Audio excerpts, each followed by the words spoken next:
Китайскія высокатэхналагічныя цяпліцы плануюць размясціць на беларускай зямлі з сістэмамі кантролю тэмпературы, вільготнасці, асвятлення і паліву. Працуюць на аднаўляльных крыніцах энергіі, збіраюць і аналізуюць звесткі, праводзяць маніторынг і дыягностыку стану раслінаў. Лукашенко дамовіўся ў Пекіне з топ-менеджерамі кампаніі Шаньдун Лисенте Агротехнолоджи. Но это надо делать быстрее. Маўляў, цяпліцы асаблівыя, і хто першы іх зробіць, зойме нішу на рынку. Калі ж глядзець вокам навукоўца... Нічога новага тут няма ў прынцыпе. Нейкіх унікальных тэхналогій, ні тым болей нейкага R&D унікальнага. Кітай прапануе стандартныя цяпліцы 4-го пакалення, якія паўсюдна выкарыстоўваюцца ў светавым аграбізнесе.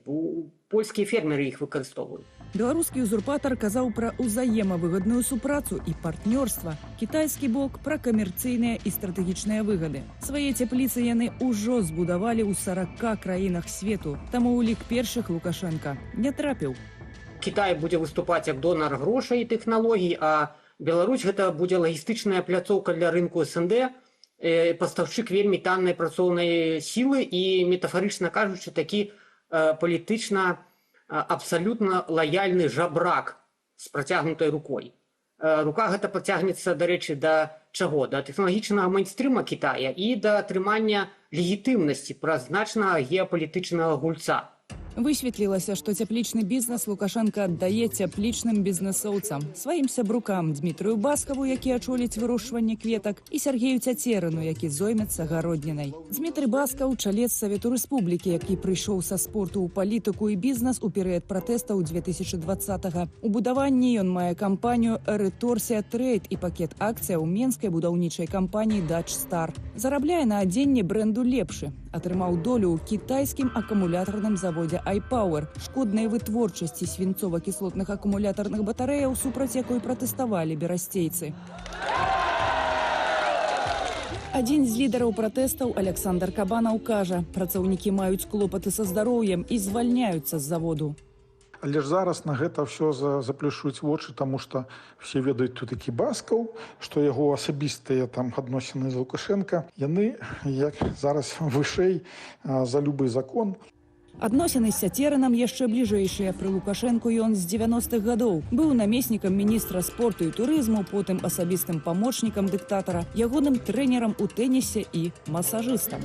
Цяпер Цяцерын валодае 3 дзесяткамі гектараў зямлі пад фермерства ля Александрыі на малой радзіме Лукашэнкі. Мае шэраг дэвелаперскіх праектаў, напрыклад, шматфункцыйны комплекс на праспекце Пераможцаў. Будаваў пляцоўку аўтарынку Малінаўка і жытло на тэрыторыі заводу імя Кірава. Ягоная кампанія Bell Global Garant дэзінфікуе транспарт на мяжы, імпартуе ў Беларусь харчы і алкаголь. Журналісты-расследавальнікі выявілі, што 10 гадоў таму Bell Global Garant вазіў у Расею падсанкцыйную садавіну, гародніну і кветкі з Еўропы пад выглядам беларускіх. Таму, калі я пачуў, што зараз збіраюцца будаваць цепліцы, каб вырошчваць там садавіну, гародніну і кветкі, то першае, што я падумаў, што гэтыя цепліцы могуць быць выкарыстаныя як прыкрыццё для таго, каб такія прыкарытныя бізнесоўцы, як Сергей Цяцерын альбо Дмітрый Баскаў, маглі увозіць з захаду там садавіну, гародніну і перапрадаваць яе ў Расіі. Падчас сустрэчы з кітайскімі бізнесоўцамі прагучала: Мы очень много подобной продукции сегодня продаем в России. Будем производить овощи и в неограниченном количестве поставлять в Китай. Працаваць у цяпліцах беларусам. Кітайцам будзе не проста сачыць, колькі гуркоў ці ружаў вырасцілі ў Беларусі, а колькі закупілі на захадзе ды экспартавалі пад выглядам беларускіх. Кітайская мытня, аднак, ужо лавіла лукашэнкаўскіх бізнесоўцаў на падмане. Беларускі расследавальніцкі цэнтр высветліў, што звязаныя з Віктарам Шэйманам фірмы нарошчвалі сертыфікаваны продаж у Кітай делікатэсных для тамтэйшай кухні курыных лапак. Каля 40% лапак, аднак, паходзілі не з беларускіх фабрык.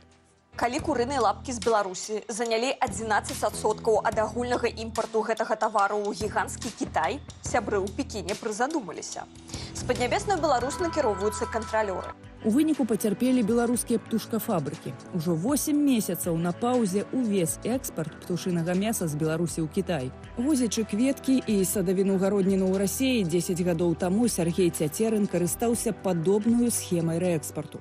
Каб абысці канкурэнтаў на ўнутраным рынку, Цецерын робіць зусім нечаканае. Піша ліст Лукашэнку і просіць даць для сябе нароўні з дзяржаўным белмэдсервісам эксклюзіўныя правы на завоз садавіны, агародніны і кветак.